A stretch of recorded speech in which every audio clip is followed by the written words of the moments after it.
This is part 2 of a 2-part series on your MBA options. If you didn't see the first video, please click the link below. EMBA programs are different from traditional MBA programs in 2 key ways. They are designed for older, more experienced students. Most programs will not consider applicants who do not already have at least 7 years of management experience under their belts. They take less time. Many EMBA programs involve just 1 year of intensive full-time study. Other programs involve 2 years of weekend classes combined with occasional week-long sessions. These 2 features are linked. EMBA programs can turn out MBAs with less class time because our students already know enough about management to zip through fundamental MBA coursework. Restricting enrollment to qualified students is essential to maintaining program quality. The top business schools will not cut corners on that point. Another difference between EMBA and MBA programs is that EMBA programs tend to look at a more bigger picture management issues than MBA programs do. An analogy I like to use is that EMBA programs look at management from the 50,000-foot level, whereas MBA programs look at it from the 10,000-foot level. Students need a substantial amount of management experience to benefit from this approach. On a more practical level, EMBA programs like PartTime MBA programs do not normally include internships and do not put the same emphasis on career services that full-time MBA programs do. That can make them a less attractive option for career changers, even those who don't have enough seniority to qualify for EMBA admission. Is an EMBA degree as good as a conventional MBA degree? In general, yes. Many business schools award the same degree to all MBA graduates, regardless of what program they earned it through. Check the details to any program you are thinking of applying to, though, to make sure you understand what degree it leads to. Don't make the mistake of confusing executive MBA programs with other kinds of executive training. Many business schools offer non-degree or open enrollment classes on MBA-related topics. These programs are a nice option for working professionals who want to enhance their skill sets and for companies that want to secure specific training for their management staff. However, they are not MBA programs. Is an EMBA a less expensive alternative to full-time MBA? No. EMBA programs can cost almost as much as 2-year programs do, despite their shorter length. Schools are able to price EMBA programs differently because most students are sponsored by their companies, and companies are less price sensitive on tuition than individuals.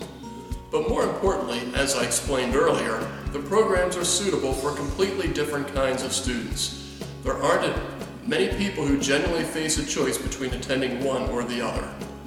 To put it in simple terms, if you are a 30-year-old with 4 years of management experience, you'd probably struggle to keep your head above water in a first semester EMBA class. If you're a 38-year-old with 12 years of management experience, you'd probably feel like you're being forced to take baby steps during a first-year MBA class. In either case, you'd be frustrated with your MBA experience, and you wouldn't get what you should out of your educational investment. So what if you're a 36-year-old with 10 years of management experience? If that's your situation, you might be one of those rare people who could be suitable for either an EMBA or an MBA program. Your choice should hinge on your career goals and your reason for getting an MBA. If you want your MBA as part of a career change, you're probably better off looking at 2-year MBA programs that include internships. If you want an MBA to advance your career with your current employer, an MBA program may be your perfect choice. Can I work while I'm in a full-time MBA program? The answer to that question depends on what you mean by work. First, you should understand that you're already going to be working at your classes. Graduate school is not like college. You're going to be asked to do a lot more work in a much less structured way than you were as an undergrad.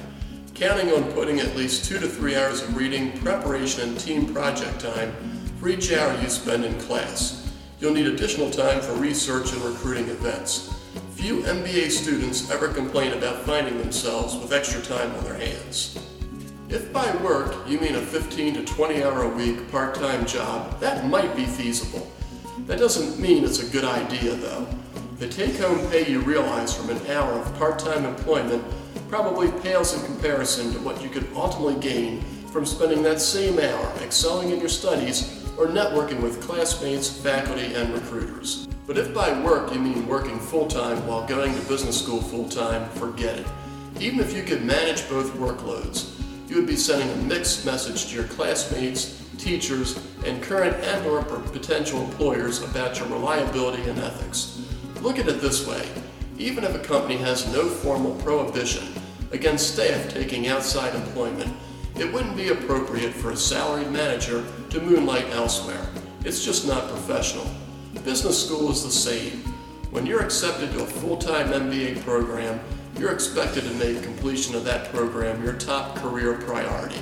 Hedging on that commitment by continuing full-time employment will lead many people to doubt either your intentions or your common sense. Can I get my company to pay for my MBA and then switch employers? Check your company's tuition reimbursement policy. Chances are good that you would be expected to continue working for the company for 3 to 5 years after receiving your degree. If you leave before that, you would be asked to repay all or part of the tuition. So how do I pay for B school? Most students take out loans for part or all of their tuition and living costs. According to the Graduate Management Admissions Council, over 70% of B school students now receive some kind of financing. It's wise to minimize the amount of money you need to borrow. A good and often overlooked early step in MBA admissions is to put away what money you can each month and acclimate yourself to living on a tighter budget. Even a modest nest egg can make a significant difference in the amount of debt you'll ultimately have to repay. You should also look into scholarship and grant programs offered by different schools. All of the top B schools offer some kind of financial aid. A final note on financing your MBA is the comforting note that business school tends to pay off more quickly than other graduate programs. An MBA from a good school can open career doors and lead to exponentially higher salaries. If you play your cards right, you can pay off your B school debt well ahead of schedule and free yourself to reap the full rewards of your MBA investment. Are you seeking admission to a stretch school? We have the expertise and we're here to help. Call us at 1-800-809-0800 to learn how we can help you achieve your educational dreams and ambitions.